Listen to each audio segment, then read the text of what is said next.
So hello my dear students, इस video में हम देखेंगे एक्सरसाइज 8.1 का question number 6। If angle A and angle B are acute angles such that cos A is equals to cos B, then show that angle A is equals to angle B.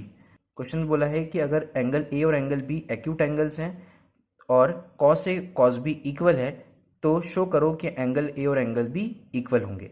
तो हमने यहाँ diagram बना लिया। Diagram में आप देख सकते हो कि एंगल ए और एंगल बी ये हमारे एक्यूट एंगल्स थे, तो हमने यहाँ पर ए और बी को बना दिया क्योंकि ये दोनों एक्यूट होते हैं और ये राइट एंगल होता है, तो सी हमने राइट एंगल पे ले लिया। अब ए और बी को आपको इक्वल शो करना है, तो उसके लिए हम क्या करेंगे, सबसे पहले गिवन हमारे पास क्या दिया हुआ है, cos A is equals to cos B, right, ये दिया है हमें। और प्रूव क्या करना है, एंगल ए और एंगल बी जो है वो इक्वल है। तो इसके लिए प्रूफ कैसे करेंगे हम, सबसे पहले हम देख लेते हैं यहाँ पे जो कॉस ए लिखा हुआ है ट्राइंगल ए बी सी के अंदर, कॉस ए हम क्या लिख सकते हैं, ए के रिस्पेक्ट में हमें देखना पड़ेगा।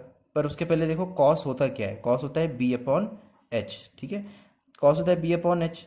और बी और एच ए के रिस्पेक्ट में क्या होगा, तो ए के रिस्पेक्ट में बी तो यही होगी एडजेसेंट साइड, और ये हाइपोटेन्यूज तो सेम ही होती है, तो हम लिख लेते हैं ए सी अपॉन ए बी। तो इसके बाद कॉस बी क्या होगा, वैसे ही होगा जैसे अभी हमने इसको निकाला। तो बी अपॉन एच होता है कॉस, और बी एंगल के रिस्पेक्ट में बी अपॉन एच क्या होगा, बी एंगल के रिस्पेक्ट में बी जो है वो उसके सामने वाली साइड नहीं होगी, वो तो परपेंडिकुलर होती है, इसके एडजेसेंट जो साइड होगी वो बेस होगी। तो बी के जुड़ी हुई साइड कौन सी है, बी सी, और एच तो सेम ही होती है ए बी। और हमें क्वेश्चन में क्या गिवन था, कॉस ए जो है वो कॉस बी के इक्वल है, ये हमें क्वेश्चन में गिवन था, राइट। तो कॉस ए की वैल्यू हमारे पास क्या आ गई, यहाँ पे साइड्स के रेशो के फॉर्म में आ गया A C upon A B, ये कॉस ए आ गया, और कॉस भी हमारे पास क्या है, B C upon A B, है ना, ये भी हमने कैलकुलेट किया, ये हमें गिवन था। गिवन के इक्वेशन में हमने बस ये वैल्यूज़ को पुट कर दिया।